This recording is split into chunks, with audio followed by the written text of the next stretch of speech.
I'm 83 now, and I've outlived most of the people who once filled my days.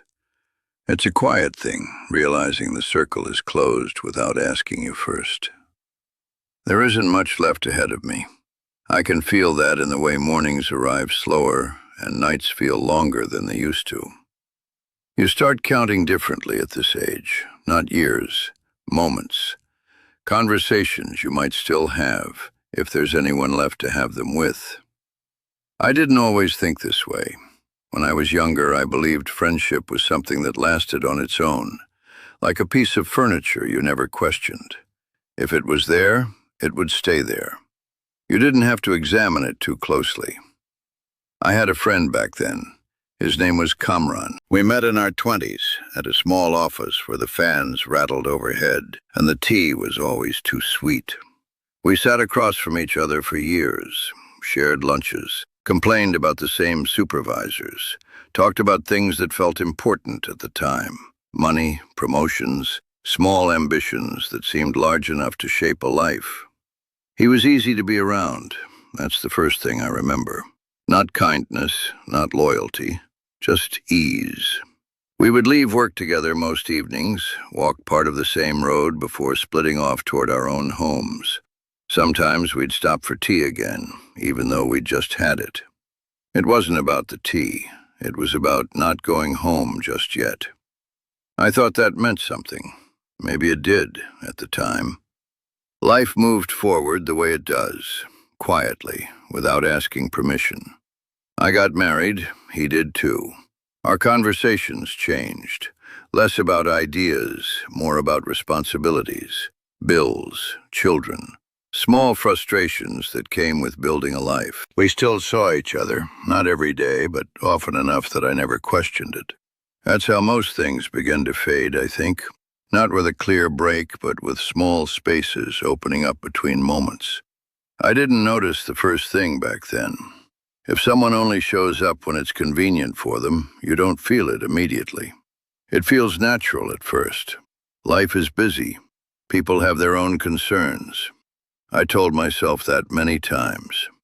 There were small things. I'd call and he wouldn't pick up. He'd return the call later, sometimes the next day, always with a reason that made sense. Work had been busy. He was tired. Something had come up, and I believed him. When I asked him to come over, he'd hesitate. Not always say no, but delay. Next week, he'd say, or let's see. And sometimes next week came and went without mention. But if he needed something, he came. That part was always clear. A ride somewhere, help with paperwork, advice about something he didn't want to handle alone. In those moments, there was no delay. He'd call, and I'd go. I didn't think much of it. That's what friends do, I thought. You don't measure these things when you're younger. You don't sit with a pen and paper and count who gave what. You just move along with what feels familiar. Years passed like that. My children grew. My work took more of me. His life moved in its own direction. We spoke less, but I still considered him one of the closest people in my life. It's strange, looking back, how you can carry a feeling long after the reality has changed. The second thing, I didn't understand that either. If someone makes you feel small, even quietly, they're not your friend. But it doesn't come as an insult, not directly. It comes in the way they listen, or don't listen. I remember one evening, I must have been in my early 40s. I'd just come home from work, tired in the way that settles into your bones. My son had done something at school, I don't remember what, something small, and I felt proud, I think. I wanted to tell someone, so I called Kamran. He answered, which felt rare enough that I noticed it. I started talking about my son, about how he'd spoken in front of his class, something simple, something that mattered to me. There was a pause on the other end. Then he changed the subject. Not harshly, not rudely, just moved past it.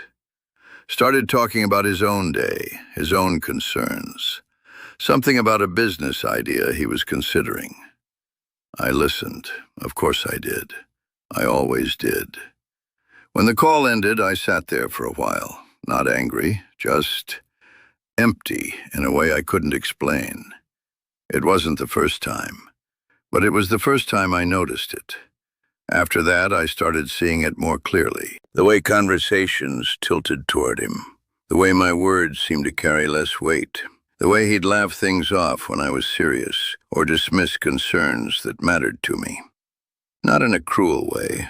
That's the part that confuses you. It's subtle, quiet, easy to ignore. And I did ignore it, for years, because I had already decided what he was to me. And once you decide that about someone, it's hard to revise it, even when the evidence sits right in front of you. We grew older. Our meetings became rare. Once every few months, then once a year, sometimes longer. But whenever we did meet, it felt familiar enough that I didn't question it. We'd sit, drink tea, talk about the past more than the present. That's another sign, I think, when a relationship survives mostly on memory. I didn't call him out, not once. Not about the way he disappeared when I needed him. Not about how small I felt after certain conversations. I told myself it wasn't important, that I was overthinking, that this is just how people are. And maybe it is, but that doesn't make it right. The moment everything became clear didn't come with drama. It came quietly, like most things at this age. I was in my late 60s. My wife had fallen ill. Not suddenly, but in that slow, creeping way that leaves you hoping longer than you should. Hospitals became part of our routine. The smell of antiseptic, the sound of footsteps in hallways at odd hours. You learn to sit still for long periods. You learn to wait. I called Kamran once, early on, just to tell him. He said he was sorry to hear it. His voice sounded distant. He said he'd come by soon. He didn't. Weeks passed, then months. I didn't call again. I told myself he was busy, that life must have gotten in the way, that people don't always know what to say in these situations. All reasonable things.